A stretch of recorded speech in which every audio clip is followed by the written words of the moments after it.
Sana po ay okay pa kay Senator Robin na makapagtanong pa po ng ilang bagay sa ikalilinaw ng kanyang privilege speech. Opo, isa pong kaligayahan para sa akin po ang makatanggap po ng katanungan sa atin pong ginagalang Senator Rodante Marcoleta. Senator Robin Padilla is recognized. Maraming salamat po, Ginoong Pangulo, at sa atin pong pinunong mayorya. A'udhu billahi minasyaitanir rajim. Bismillahirrahmanirrahim. Alhamdulillah rabbil alamin. Bismillah wassalatu wassalamu ala rasulillahi. Assalamualaikum. Ginoong Tagapangulo, mga kagalang-galang na kasamahan, ako po ay tumitindig sa pulpitong ito ngayong hapon sa bisa po ng personal at kolektibong pribilehiyo. Tunay na nakapanlulumo po ang sunod-sunod na revelasyon ng kapalpakan ng isang pulutong at sindikato di umano sa DPWH. Sa halip na maging sandigan ng ating mamamayan na makapagbigay ng kinakailangang infrastructure laban sa matitinding kalamidad, naging bahagi pa po sila ngayon ng problema. Kawalan ng malasakit sa serbisyo publiko at sa kapwa. Batid ko po na si bagong kalihim Vince Dizon na aking itinuturing na kaibigan at kasama ay patuloy na nagsusumikap na linisin ang hanay ng DPWH. Ako po ay nagpapasalamat sa kanyang agarang aksyon simula sa pagsisibak ng mga tinatawag niyang bad eggs. Nakipagpulong din po siya sa mga dating kalihim ng kagawaran upang humingi ng gabay. Gayunpaman, batid ko din po na napakalaki ng hamon na kanyang hinaharap. Sabi nga po niya sa isang panayam, sa tagal ng kanyang paninilbihan sa gobyerno, wala pa siyang nakitang mas magulo at mas nakalilitong ahensya tulad ng DPWH. Ginoong Pangulo, sa ganitong sitwasyon, maituturing na natin isang klase ng kalamidad ito at nangangailangan ng kagyat na aksyon habang nagsasagawa ng investigasyon at paglilinis. Higit pa na hindi natin maaaring tanggalin ang mga proyekto ng flood controls dahil ang ulan at pagbaha ay mananatiling bahagi ng ating realidad. Kaya po ngayong araw na ito, nais ko lang pong mag-focus sa pagmungkahi ng posibleng kagyat na solusyon. Isang rescue operation, sagipin ng taong bayan sa baha, sagipin ng inang bayan sa talipandas na sistema at sabuatan. Noong unang privilege speech ni Senator Ping Lacson ukol sa korupsyon sa flood control programs ng bansa, iminungkahi ko po na pag-aralan ang posibilidad na iatas sa Armed Forces of the Philippines ang pagpapatupad ng flood control projects. Sinundan po ito ni Senator Panfilo Lacson ng pagsuporta sa out-of-the-box na idea. At nagpahayag na din po si Secretary Dizon ng pagiging bukas sa posibilidad na makipag-partner sa AFP Corps of Engineers sa pagsasagawa ng infrastructure projects bunsod ng mabuting karanasan niya nang makatuwang sila sa paggawa ng mga kalsada noong siya po'y nasa Clark Development Corporation pa. Ang pag-atas sa Corps of Engineers na maging kabilang sa solusyon ng flood control problems ay hindi makabagong idea. Sa Estados Unidos po, mula po noong 1820s ay kabilang na ang US Army Corps of Engineers o USACE sa mga river improvement projects patungkol sa pagsasaayos ng nabigasyon, mga simulain na mga proyekto patungkol sa flood control. Taong 1936 naman po, ipinasa ang Flood Control Act kung saan ang USACE ay naging pangunahing flood control agency ng United States na nagbabahagi pa nga ng kaalaman nito sa iba't ibang organisasyon sa loob at labas ng kanilang bansa. Dahil sa taglay na integrity at efficiency ng USACE, kahit noong unay may alinlangan sa mungkahing ito, ngunit sa kalaunan, kinilala ang kakayahan ng USACE na itayo at patakbuhin ang kanilang nationwide flood control program. Ngunit, meron pa rin konsultasyon at cost sharing sa pagitan ng federal, state at local government. Mula noon, daang-daang reservoir, levees at channelization projects ang naisagawa ng USACE sa ilalim ng kanilang 1936 Flood Control Act. At ang mga proyektong ito ay nakaprotekta na nga ng buhay at mga ari-arian, nakatulong sa paglago ng mga bayan at sa pangangalaga ng mga rural farmlands. Bagamat marahil ay nag-evolve na po ang flood control programs ng US sa kasalukuyang panahon, hindi maikakaila ang naging ambag ng tapat at mahusay na serbisyo ng kanilang Corps of Engineers na nooy pinagtitibay lamang na programa. Sa puntong ito, hindi ko po mapigilang ihalintulad ang kanilang karanasan sa atin. Ang AFP Corps of Engineers o AFP-COE na kinabibilangan ng lahat ng engineering units at personal ng AFP, isang institusyon na may higit 8 dekadang kasaysayan ng serbisyo na hindi lamang limitado sa combat engineering, kundi maging sa mga proyekto ng gobyerno na sumusuporta sa national and community development goals ng bansa. Nabanggit ko na po noong nakaraan na ang AFP ay may karanasan na sa pagtatayo ng mga health center, farm-to-market roads, mga paaralan, rural electrification projects, barangay water system, at marami pang iba. Isang halimbawa pa po, ang mga airport development projects na isinagawa ng AFP-COE sa mga taong 2020, 2021, at 2022. Bagamat hindi po ito mga flood control projects, ipinakita ng mga ito ang kakayahan ng AFP-COE na magsagawa ng malakihan at mahalagang proyekto.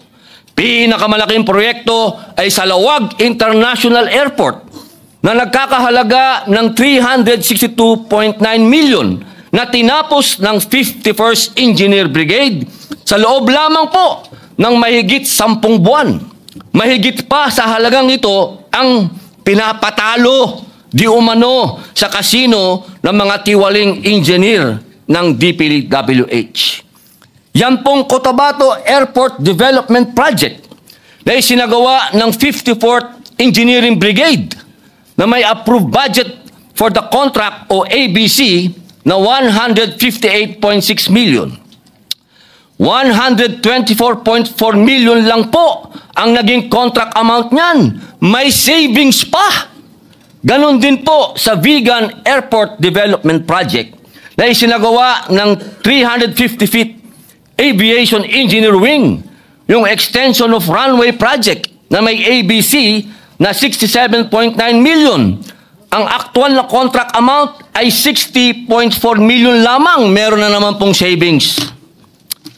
Sa gitna po ng mga usapin na sumisira ng tiwala ng taong bayan sa pamahalaan, nananatili po ang AFP na isa sa mga ahensya na may mataas na trust at satisfaction rating. Katunayan nga po nitong Hulyo lamang, ayon sa tugon ng masa nationwide survey ng Okta Research, ang AFP po ay may 81% trust rating at 82% satisfaction rating. Mission-driven, disiplinado, at matapat, yan ang hanay ng ating mga kasundaluhan, kabilang ang AFP-COE. Ang ating AFP ay nagsisilbi ring bilang isa sa mga pangunahing katuwang ng pamahalaan tuwing may sakuna, mapabagyo, pagbaha o lindol, pandemya man yan. Ang AFP ay isa sa mga unang rumiresponde upang magbigay ng agarang tulong sa mga apektado. Ginoong Pangulo, mga kasamahan, muli inihahain ko sa mataas na bulwagang ito ang aking mungkahi na pag-aralan at isaalang-alang na magkaroon ng mas aktibong papel ang AFP-COE sa paglutas ng pambansang suliranin sa flood control, lalo na sa agarang paggawa o pag-aayos ng mga non-existent o severely damaged na mga infrastructure sa mga highly flood-prone areas. Gayunpaman, pinapaubaya ko po pa rin sa ating mahal na Pangulo bilang Commander-in-Chief ng Sandatahang Lakas at pinuno ng sangay ng executive, gayon din sa bagong talagang DPWH Secretary, DND, AFP, at iba pang ahensya ng pamahalaan ang pag-aaral at pagpapasya sa mungkahing ito. Sapagkat tulad ng nangyari sa USACE, kung madadagdagan ng tungkulin ang AFP-COE, marami pong kakailanganin ding mga karagdagang kagamitan, tauhan, kaalaman at kakayahan. Ipinagkakatiwala ko po sa inyo ang masusing pag-aaral ng mungkahing ito. Ginoong Tagapangulo, ako po ay isang reserve officer katulad po ni Senator Mig Subiri na may ranggong Lieutenant Colonel sa Philippine Army. Nauunawaan ko po ang pangunahing tungkulin ng Sandatahang Lakas ay ang protektahan ang Estado at ang mamamayan at tiyakin ang soberenya at integridad ng pambansang teritoryo. Ngunit, dahil sa track record ng AFP, kumpiyansa ako na kung maatasan sila hinggil dito, ay mapupunta sa wastong pamamalakad ang kaban ng bayan sa hilip na dumadaloy ito sa bulsa ng mga tiwali. Ginoong Pangulo, sa tapat na paglilingkod kasama ang AFP-COE bilang sandigan, hindi lamang sa infrastructure ng ating mapapatibay, kundi pati ang tiwala ng sambayanan. At sa bawat pag-ahon mula sa baha, sabay nating maiahon ang kanilang pag-asa. Tandaan po natin, hanggat may baha, may buhaya. Maraming salamat po, Ginoong Pangulo. Mr. President,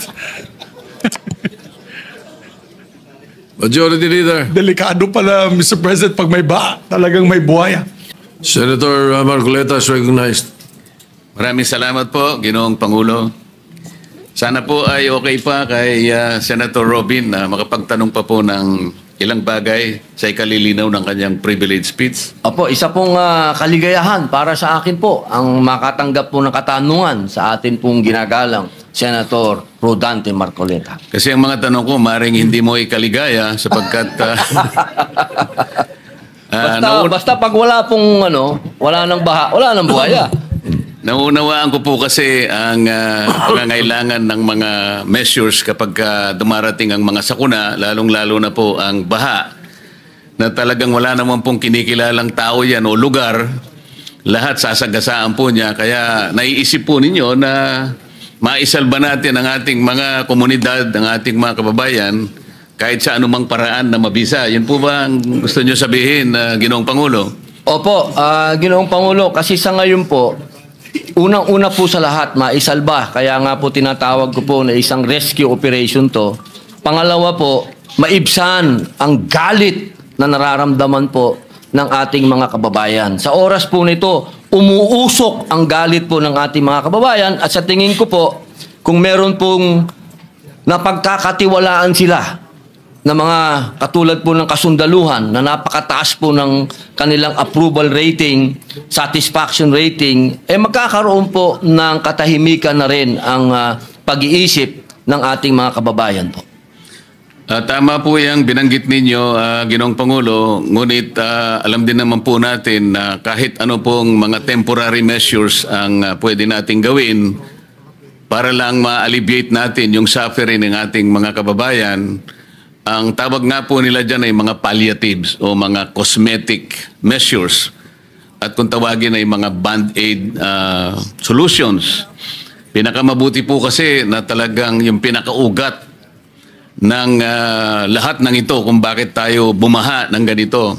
At hindi nga natin masyadong makita pa kung gaano ang lawak talaga nito sapagkat nagsisimula pa lang nating tingnan talaga kung gaano talaga karami ang mga dispalinghadong mga flood control projects kung bakit bigla na lang rumagasa ang tubig sa ating mga kanayunan, mga komunidad, at talagang nakita natin lahat ng mga flood control projects na naipundar ng ating pamahalaan ay talagang ultimong nawasak at parang sinagasaan lahat.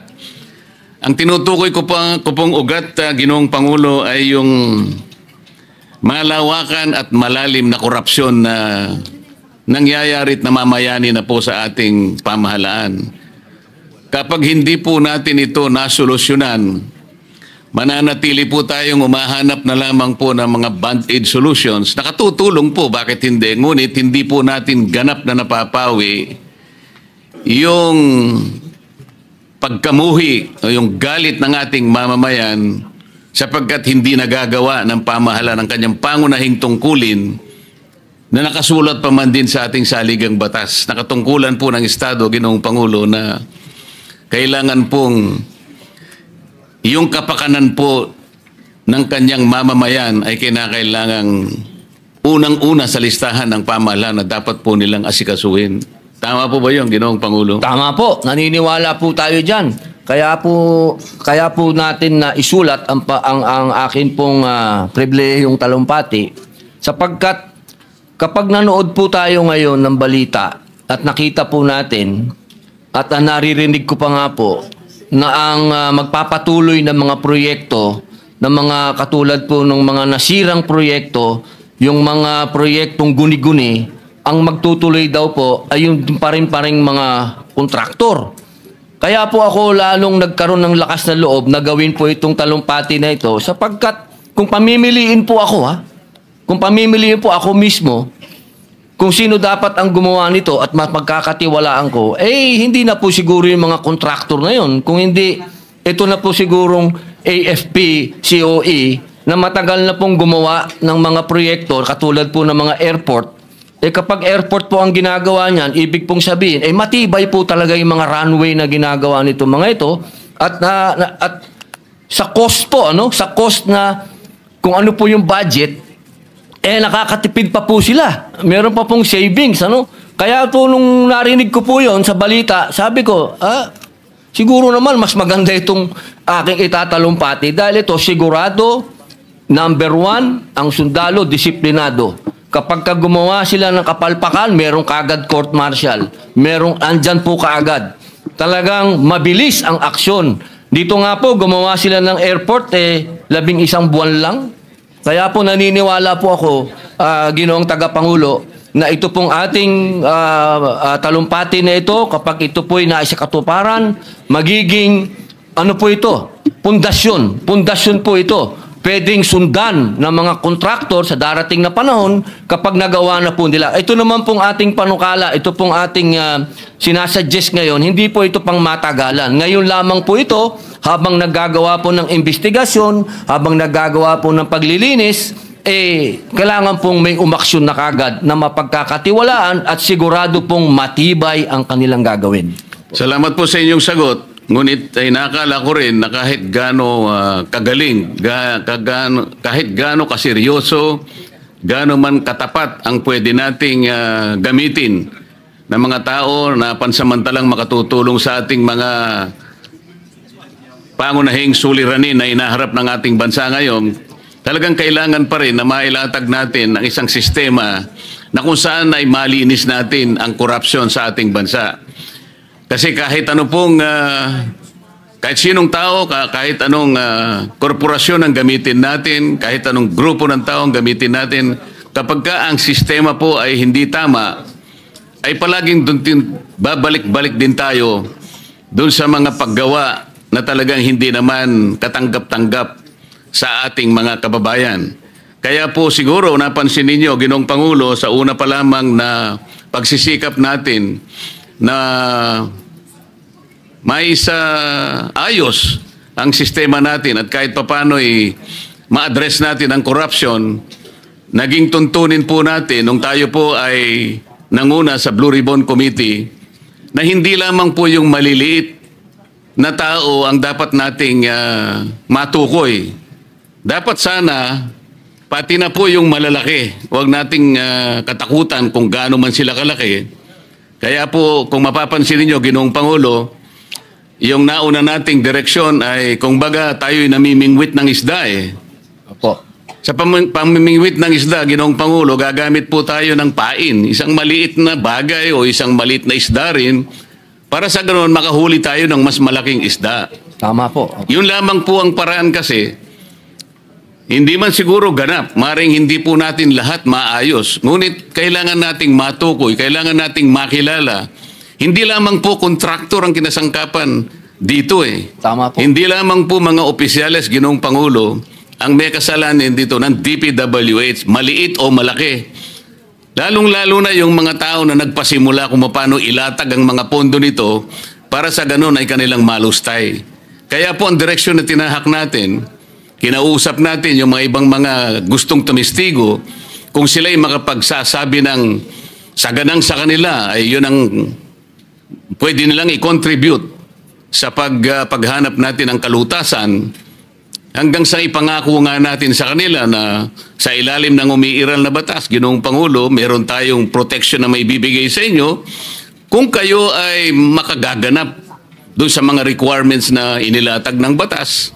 Kung halimbawa kayo'y makapag-apply at kayo naman ay susuriin kung talagang magiging karapat-dapat, okay kayo, matatanggap kayong witness, halimbawa, state witness, ay ganun po yung paraan na nilatag natin kasi hindi po madali na makatukoy tayo ng malalaki. Yung malalaking isda na lalong-lalo na yung pasimuno, yung pinaka-mastermind po kung bakit naging ganito ang kinahinatnan po ng mga proyekto na dapat sana naging protection po ng ating mamamayan. Napansin po ba ninyo yung ganong direksyon na Ginoong Pangulo? Opo. Ako po'y kasama po ninyo sa direksyon na yon sapagkat naniniwala po ako na dito sa pangyayaring ito, marami po talagang, sindikato po ito eh. At yung direksyon po ninyo, talagang malaman natin kung ano yung nangyaring sindikato. Salamat po at sana po ay yan din ang maging direksyon natin. Wala po tayong sisinuhin kung saan makapunta, kung sino po ang hahanapin ng ebidensyang ituturo. Huwag po tayong mangimi, huwag tayong matakot. Ituloy po natin sapagkat ito lang ang paraan. Makilala natin at sana sa lalong madaling panahon po sa pamamagitan ng ganitong pamamaraan ay maihinto na po, hindi man lahat. Ngunit sana yung karamihan po ng ganitong gawain, maihinto po para sa ganon, makinabang naman po ang ating bansa. Sang-ayon po ba kayo sa ganon, Ginoong Pangulo? Opo, sang-ayon po tayo. Dapat na po talagang mabuwag yung mga yan. Opo. Maraming salamat po, Ginoong Pangulo. Maraming salamat, Senator Robin. At palagay ko, idol na rin kita ngayon. Salamat po. Salamat.